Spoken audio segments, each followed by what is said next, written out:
Hello, friends, and welcome to another edition of the TV is Our Real Mom podcast. I'm Dave. I'm Catie.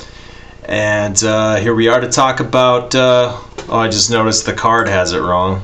We're here to talk about episode 10, not episode 9. That's cool. I can change that on the fly with OBS. If you're into streaming, check out OBS. It's free, and we're not sponsored by them. But it's been really good to us this season. Anyways, is this a tier 1 episode, Catie? Well, there's nothing like it. The first half of the episode, pretty unparalleled, I would say. Second half of the episode, we can talk about, but I don't know if I'd call it tier 1. Sure. Yeah, I mean, I don't love the result that it's Tyson to go home, but I love what was happening with all the strategy and the craziness and just all the good players trying to read each other, trying to be one move ahead. Yeah. I thought all that was cool at Tribal Council. Yeah. Like, that's never happened before. Like Jeremy and Sarah. Yeah, that was cool. Yeah. And then Kim trying to read, but I was like, there's no way she can know. This is a decision made on the fly, and they're not going to... And I am very, very lost on why Kim picked Denise, because, of course, the person they steal a vote from, these are winners, is going to be a decoy. It's not going to be the person they're voting for. And I can't believe Kim wouldn't see that. Well, but then who else do you pick? Well, that's what I think. I think Kim was going into their minds and being like, okay, who do they think we would think is the least likely person? And I think they decided Denise is the least likely person that they would vote for. So that's why Kim did that. Yeah, but Sarah stole her vote, and if you were thinking in your mind, like, why would they steal the vote of the person? Why would they forecast to us the person they're voting out? You know what I mean? Yeah, but that could all be a trick too. I mean, whoever they steal the vote from really has no impact on who they're actually voting for. So I kind of disagree with that. That's why I didn't understand why Kim chose her. Like, why would they? Like, in my mind, I was thinking Sarah's going to throw out a name, and it's going to be a decoy to make them try to bite on it and think that's who they're voting out. Because that's what's happened in the past. They've stolen the vote of the person they vote out. But that was not the case tonight. And that crossed my mind, like, that it's not going to be Denise. Right. There was like 5 deep checks happening, and I would like to know how Kim came to her decision, because you'd think she'd have to play it on one of the big level threats, which would have been Kim or Tyson, herself or Tyson. Well, yeah, to me it had nothing to do with the person that they played the steal a vote on. It was all about who are they going to think is the least likely that they would vote for. I know, but what I'm saying is when they put the name out there, that puts that in their mind. I'm not saying whatever. I just disagree with you completely. Like I just think that I don't think that played into their minds at all, that it was a decoy or any of that. I think it's who are they going to vote for. I bet it played a little bit of a role. I think Tyson and Kim are the obvious votes, so of course she's not going to pick them. They don't think that's who they're going to vote for. Denise is the less obvious, so that's who they think they're going to vote for. That's what I think. That's just my opinion. But okay. Yeah, did you feel like this was like Sarah versus Sophie at all? No, they were on the same side. Sorry, not Sarah. Kim versus Sophie. Yeah, and Sophie came out on top, so I don't know what you want to make of that. I don't understand because last week it was the lions versus the hyenas, and if you looked at those two groups talking, they were all jumbled up. So that wasn't the story anymore. So there were people complaining online about how long the family visit took up. I didn't care about that because it was an unprecedented moment in Survivor history, and I didn't mind seeing it. I thought it was really cool. But it does make for a very fast, jumbled strategy session, especially when you're talking about winners, because somewhere along the line, the lions split up, the hyenas split up, and everything got all mixed up. Mm-hmm. Yeah, I didn't mind the family stuff either. Yeah, it was cool. Yeah, like you said, it was like sort of just a one in a million kind of opportunity to do something different like that. Yeah, they'll never do that again. That'll never happen again. Right. And I mean, they just don't have the TV time to give us like 2-hour episodes all the time, you know. I wish they did, but they don't. I mean, they probably could now. Like, there's nothing. What the hell else is so great that's on TV right now? This summer, when they don't have any, anything to show, maybe they'll just show bonus-size episodes of Survivor, and we'll get to see more deep-cut stuff. I mean, we'll know the outcome, but that would be amazing. I mean, word on the street is that people are, like, sports fans don't have. Maybe you told me this. I don't remember. Like, that was early in the game when they canceled all the sports and people. Right. Sports fans have nothing else to watch. So what other competition is on right now? You got Survivor. I mean, yeah. Why not give the people more Survivor when there's no sports going on? Mm-hmm. I don't know. That's just me. It's a pretty solid option. Anyways, back to Sophie versus Kim. I think Sophie. I want to say Sophie kind of sniffed out what Kim would guess, like almost like she was one move ahead of Kim's guess. Well, because Sophie had the advantage of knowing that Kim had an idol, and she probably told all of them. And so they probably had it in their mind that they have to find a way to throw her off. And with a last-minute strategy session like that, with Jeremy just piecing out, and clearly they were going to vote for him. So he made the right decision. I don't think it's proper to hate on Jeremy for that, although his allies are not going to be happy. Yeah, I agree. Like, that's the right call. He was what they were going to vote for. He was the one. Save your own ass to live another day. You'll figure it out. I mean, you can't do any damage control if you're not in the game to do damage control. So it's like, just survive the vote and figure it out. Yep. It changes every vote. So, well, I'm just so lost on how how did Michelle end up with not with Nick, and how did Nick end up in a different group, and how did Ben and Jeremy get split up? Like, I'm so lost. I don't understand how this happened. Yeah, I didn't even explain to us. Yeah, that wasn't even on my radar, but that's a really good point. I didn't even think of that. Like, the alliances we thought existed they kind of got shaken up. And I really liked the way you put that. Like, the lions and hyenas aren't. That all got mixed up. They're all just random creatures in the jungle now. There's like zebras and giraffes and some sloths, perhaps. Yeah, it's crazy. Yeah. Yeah. So I have no idea where the game's gonna go from here. Like, I was mad, obviously, because it looks like I like Sophie, but the Ben Sarah group is somehow in charge, and that doesn't sit well with me. Like, the people with the most power in the game at this late stage in the game with 9 people left are Ben and Sarah. Like, that's not my favorite, but it's gonna mix up by next episode. It's gonna be a lot all over the place, so I'm not that worried. But it was not my favorite outcome tonight at all. Yeah.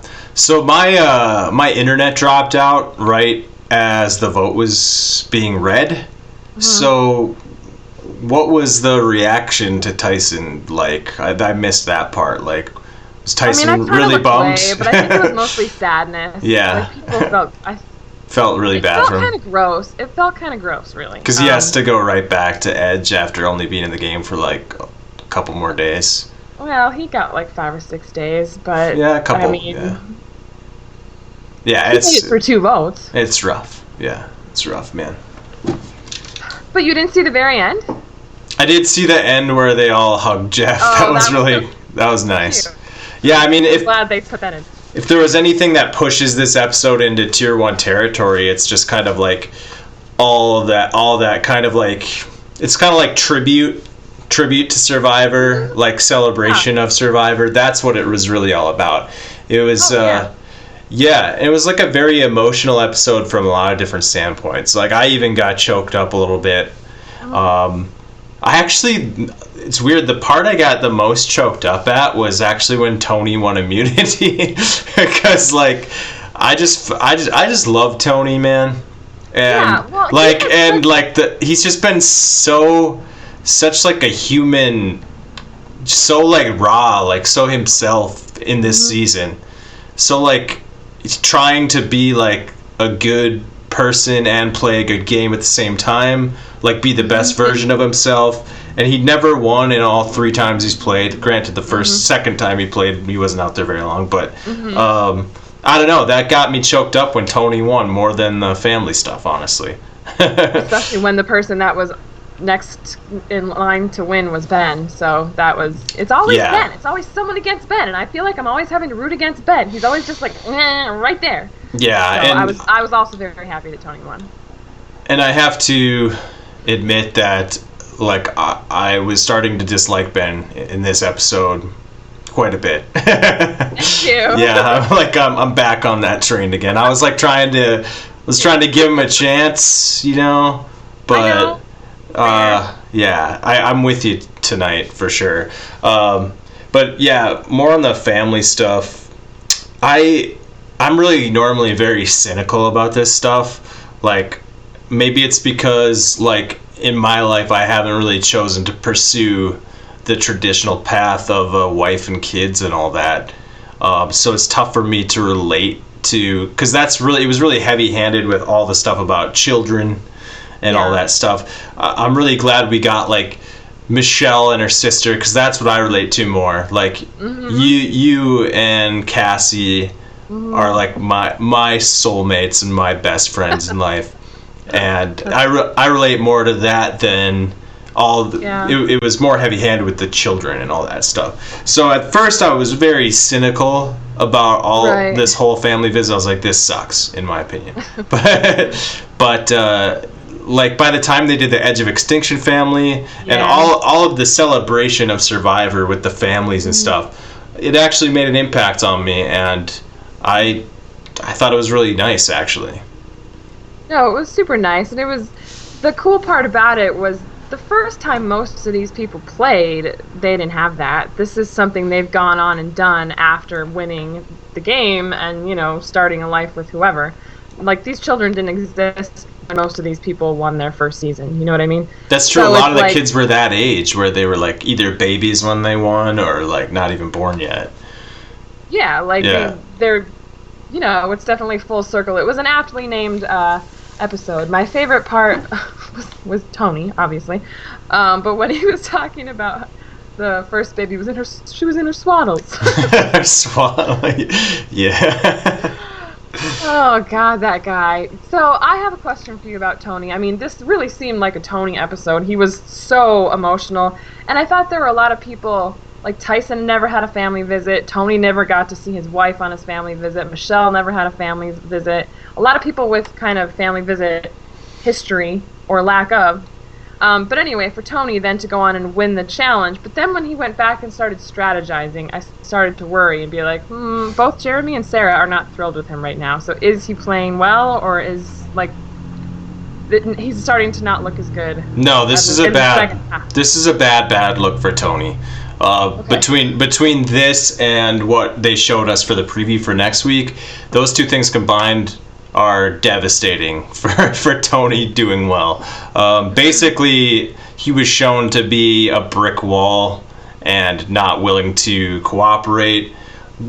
Sarah was also very stubborn and wasn't. She was the same way. Jeremy, I get his frustration, but Sarah was as much of a brick wall as Tony was. Yeah. I mean, like, it takes two to tango, you know. Like, she was basically just doing the same thing he was doing.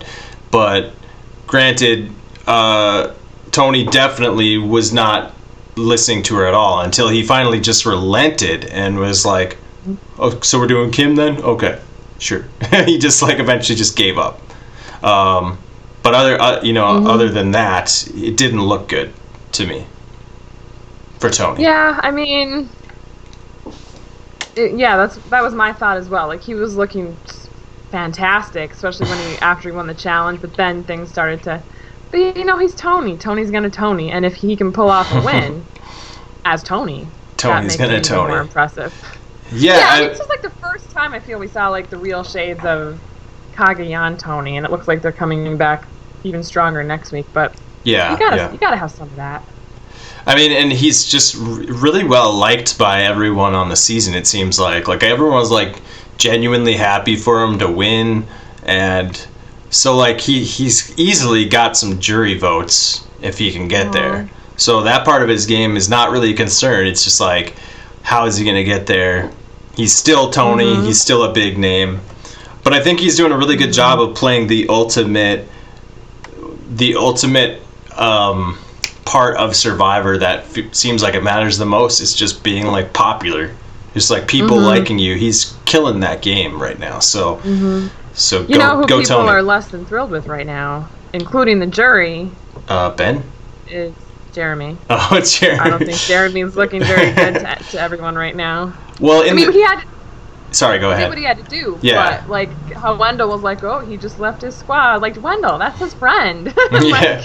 Yeah. Calling him out. Yeah, but I mean, I just feel like people have to understand that in Survivor, there's moves and decisions you got to make, and sometimes you have to make self-interested moves just to survive. And the name of the game is Survive. Yeah. So I hope that people understand that. They will. They're winners. Like, if he gets to Final Tribal Council and people ask him about that, he'll be like, you guys were literally going to vote for me. Like, it was a great move. It was a great move to do that. Move. It was the only move. It kept him alive in the game. In my opinion, this is why I think Edge of Extinction at the second half of the game or towards the end of the game is so stupid. Because, like, whoever comes back is not going to win again. It's not going to happen. It's just not going to happen. So why are they even doing it? Look how tight they are. It's so stupid to even have it as a possibility, because those Edge of Extinction people are closer than anyone on the whole show, because they don't have to worry about the backstabbing and stuff. They're just there being bonded by a hardship. I mean, like, what's more bonding than that? So it's just stupid. Yeah. So what are you gonna do? Bring in someone from the Edge of Extinction, let them win every immunity and go to the Final Tribal, and then let them win the vote just because they got to be on Edge of Extinction, like Chris Underwood all over again? I mean, that's like the best it could happen, and that's terrible. Like, I mean, actually the coolest win that could possibly happen, Chris pulled off, and so that's that's not gonna happen again. We don't want it to happen again, so why are you even doing it again? Like, I'm totally cool with it. I was totally cool with Tyson coming back, and yeah, that's probably the shittiest part about this episode, is that he's the one who goes home, because it just ruins that possibility, that story. Yeah, he's tainted by the Edge of Extinction now. Yep. I mean, he can't. Should have just been at Ponderosa with his friends. Like, he shouldn't even be around. This shouldn't have happened. Not that I didn't enjoy having him for a couple episodes, but... Right. Here's a question for you. Like, should Tyson just raise the flag at this point? That's what I was thinking. I was like, I would not begrudge him for raising the flag. But at the same time, I want to see him on the jury. Although we have seen him on a jury before, haven't we? I don't know. Yeah, that's a good point. I didn't think about the jury side of things. I think maybe as fan service, maybe he'll consider the fans. He'll be like, oh, the fans probably want me on the jury, so I better try to stay. I hadn't even thought of that. He might think that. And actually, that's another thing I hadn't thought of when this happened with Sandra. We were talking about that, and I gave Sandra an MVP. I totally forgot about the jury side of things, and I think I would take my MVP back knowing that now. But I guess I didn't think of it. Maybe she didn't think of it either, the whole jury part of it. But, Sandra should give fan service by being... Also, her own experience, she's never been a juror before. So maybe that's something she should have done for her own experience. I didn't even think of that at the time. She wasn't staying on the edge. I saw a funny meme on Twitter that said... Sandra's family be like, and it was that John Travolta from Pulp Fiction gif where he's just like looking around. You know what I'm talking about? Yeah, no, I know that. Yeah, I know that gif. Sandra's family, meme. The only one that didn't get to come out. Yeah, that's pretty good. Yeah, that's good stuff. Yeah, so I was just gonna talk a little bit about Ben being annoying.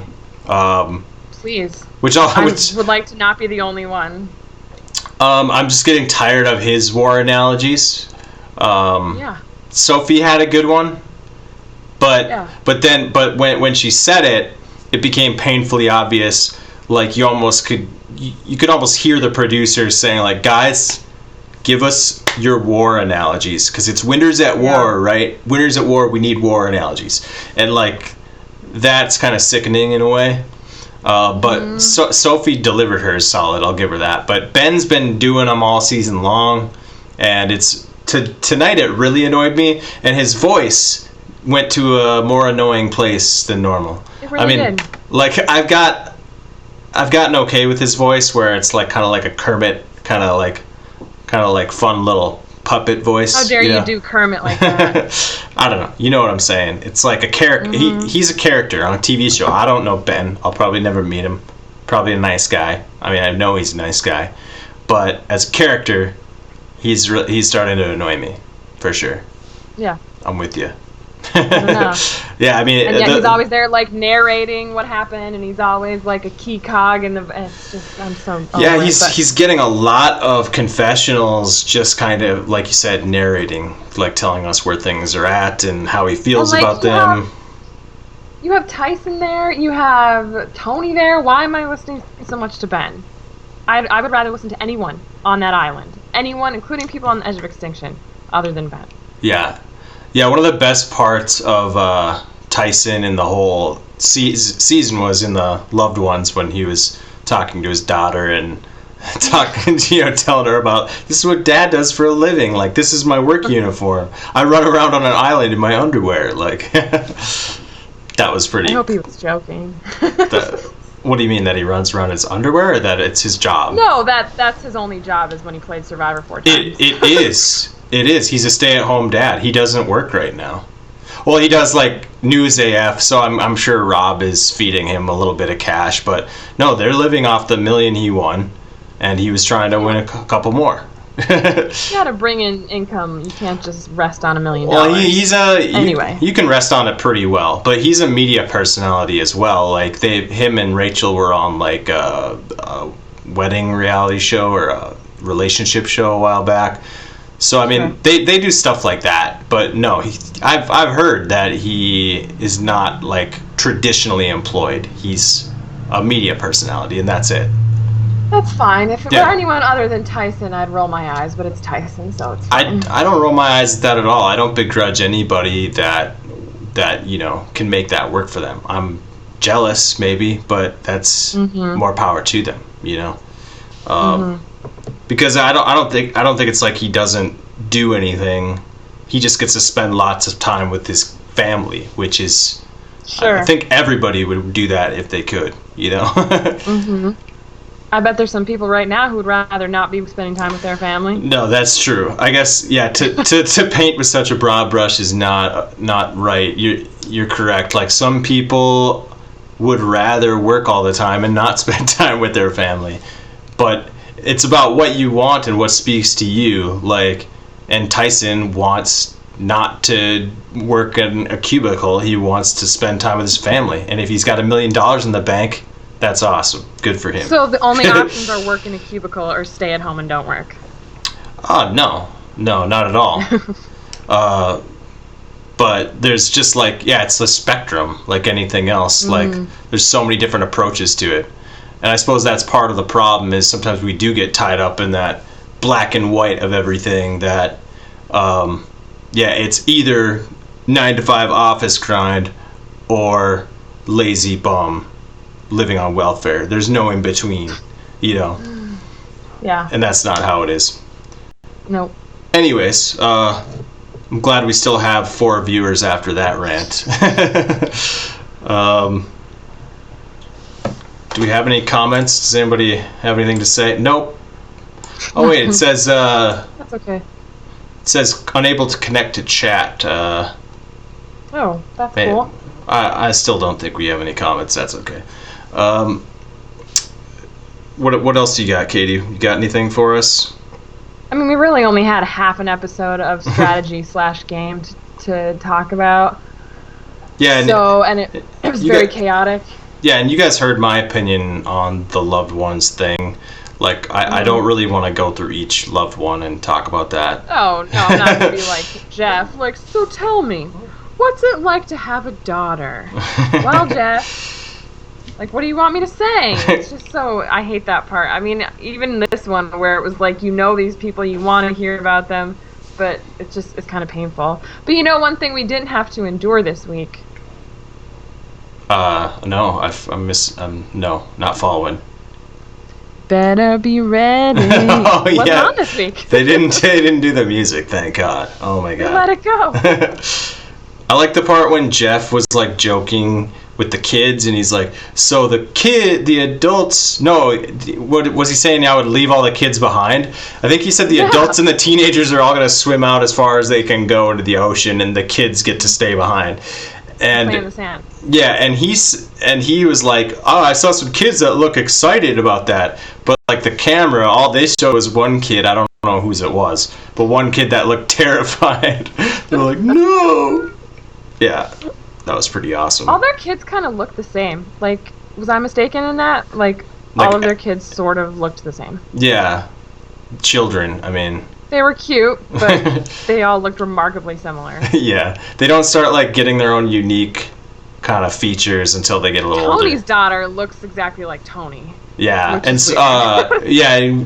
another one that was weird was like Denise's 16-year-old daughter. You could see Denise's face in there, like which in is her. like a foot taller. Yeah, like how much taller both. Like Denise is tiny. She must be like 5 even or something. Mm-hmm. She's so short. It's crazy. And her husband and her daughter on either side of her. She's she was little dwarfed. Tiny filling in the sandwich. Yeah. Another thing about Denise, that I noticed, that little smirk she does when she's disappointed. She's like. Yeah. In tribal is. Yeah. Oh, that was great. There's a lot to like about this episode, I feel like. Yeah, I wish I had a better understanding on what where people lie, but I suppose since we're in the age of voting blocks and stuff, there probably just aren't alliances right now, but I'm just very, very lost on the whole thing. Yeah, same here. Kind of a bad look for Ethan for a minute there, like who's like normally known for having such positivity, but like on the edge when the family, it's like it's bad. It's bad. It's bad. Like there's no way it's good. It's always bad. It's always bad. Well, he's been there almost longer than anyone. Him, Danny, a man can only take so much. He's beaten down. Eventually, you bite back. Yeah, well, imagine the freaking joy when he thinks it's something bad, and instead he finds out his wife is on the boat, and he was like making out with his wife's face like, really hard. Yeah. He was pretty excited to be wrong there. Yeah. Yeah, speaking of bites, to Jeremy's strategy with the bite, he bit the blocks. Oh, yeah, that's gross. I couldn't do that. Obviously, it didn't work very well for him. Yeah, I liked when Tony kept talking about, I want a game of patience. I mean, that's not that's not my style.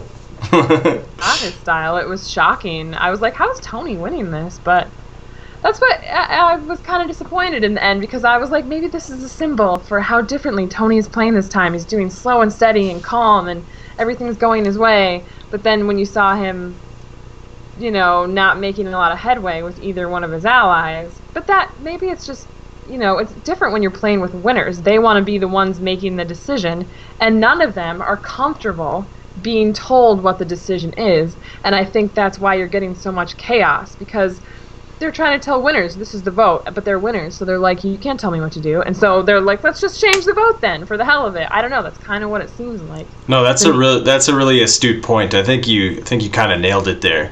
When you have these winner type personalities, not only were they always like this, and that's partly how they won, but I mean, now that they know they're a winner and their egos are huge, like they're not gonna be content to be in the passenger seat. They're all pilots. Mm-hmm. So that's really spot on. I think that's why everything's so chaotic. No one's gonna play second fiddle to anyone else. They all got their own agenda and they want to get their way. Yeah, and our sister made a comment about this, how over the whispering we are. Like, oh my God. And I think I finally figured out what it is that makes me so freaking mad about it. Is that, well, first of all, it's like, get yourselves together. Like, isn't this a little bit beneath you? You should have a plan and go with the plan. I know Jeremy threw it off this time, but they were whispering before that. They were, before any inkling of that came up. Yeah, the whispering was happening. But what pisses me off about it is that we are left out of the discussion. Like, they're having these intense discussions, and we have no idea what they're saying. And Jeff is, like, trying to fill dead air. Yeah. Like, oh, I don't even know how this starts. It just starts. I think he's getting frustrated with it. Yeah. So I really hope they get it together and stop that. Yeah, no, I really hate the whispering too. And what's funny is it's got to be at least a few years now we've been talking about the whispering and how we're like, okay, this is fine for now. Well, Game Changers was how long ago? That's kind of when it started, right? Mm-hmm. I feel like it was JT that was like the first one to do it. JT wrote True Game Changer in Game Changer. Yeah. So, and even back then when it all started, we were saying, okay, they need to get a handle on this quick. Or it's going to devolve, and that they let it happen that way over the last, however many seasons. Mm-hmm. And yeah, it pisses me off too. I don't like it at all, and I totally agree that that's one of the main reasons is that, we're watching this television show. We want to.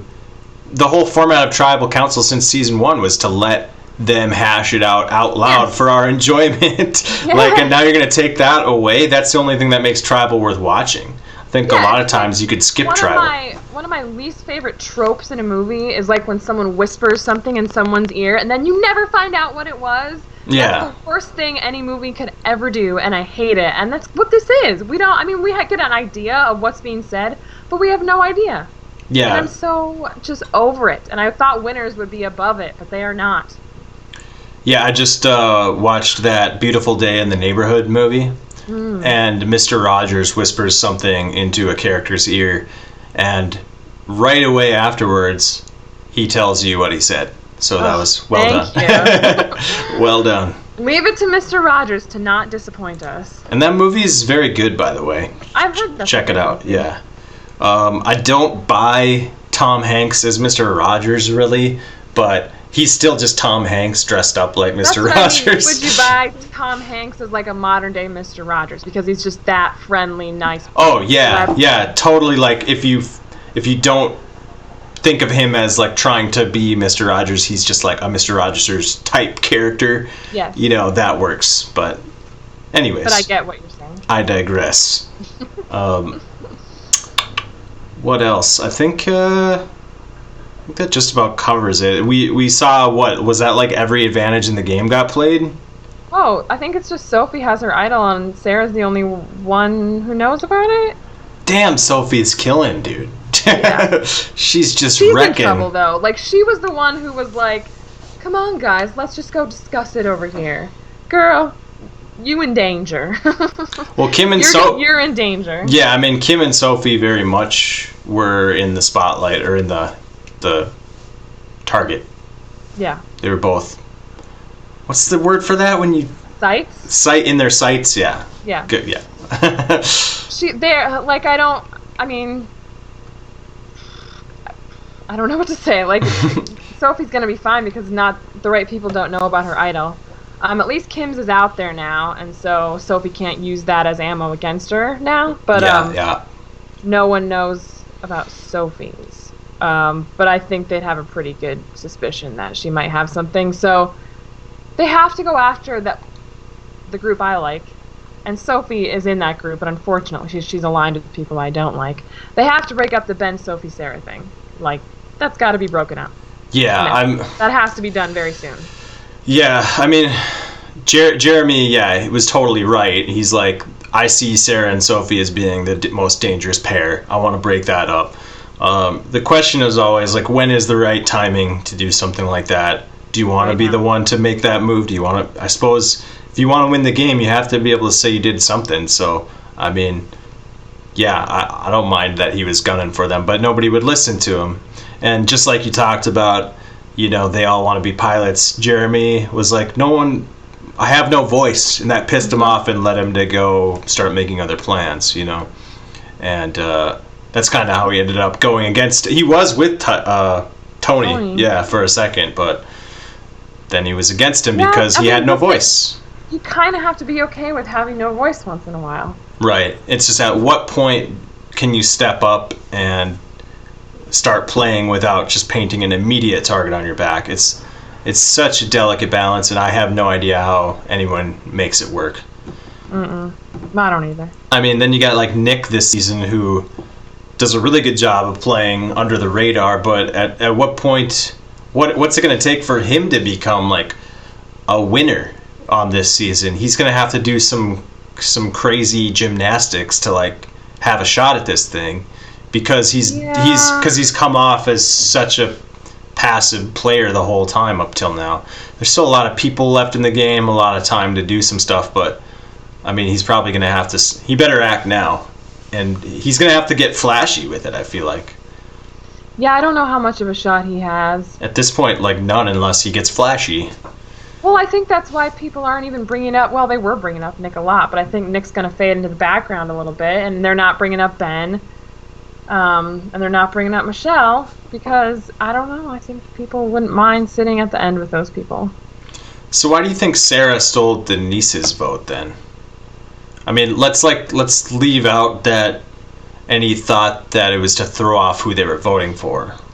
Like, why... Well, let's not leave that out. Why did they steal Denise's vote? Why Denise? Well, my immediate thought was that they wanted to maybe get Kim to bite on that and play her idol on Denise. I guess... That was where my brain went. Yeah, now that I'm thinking of it more, I guess it could be a decoy in that sense. Because, like, now that I asked that question, I'm like, why else? Like, what other reason is there to pick Denise as the person you steal the vote from, other than to maybe put that person in their mind, I guess? Yeah. I don't know. And maybe they just think it's benign.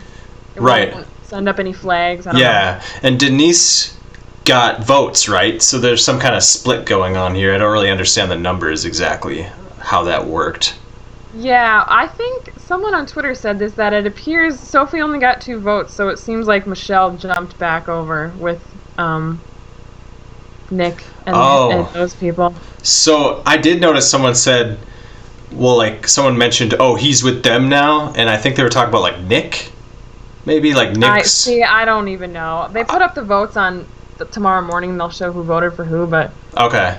Yeah, but I heard someone say that, like, he's with them now, and I think they were talking about Nick. And then when they were done, when they decided, they said to Nick, they're like, don't say anything to them. So, like, you mentioned... How did you get in with that? I don't know, but you mentioned Michelle having jumped back, right? What's to stop any of these people from playing double agent? Like, it's such chaos to begin with. Why not just pretend like, all right, who are we voting for? And, no, I'm not actually voting with you guys. I just wanted to find out who you were voting for. You could easily, in such a chaotic scramble, you could easily have double agents inside of these newly formed little groups. Don't you think it was kind of...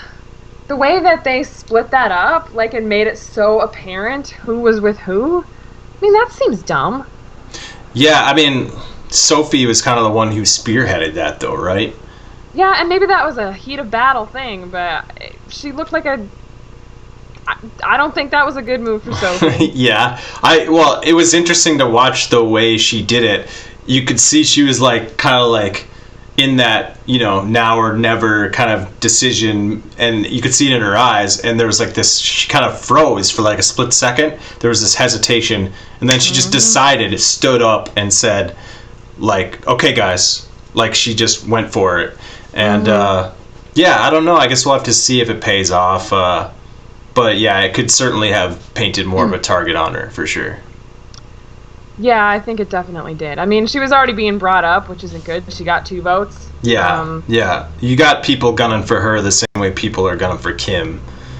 I mean, they see them as the dangerous women in the game. Yeah, so... Yeah, they better watch out. I don't know. Just going through my notes, see if there's anything good from the family stuff.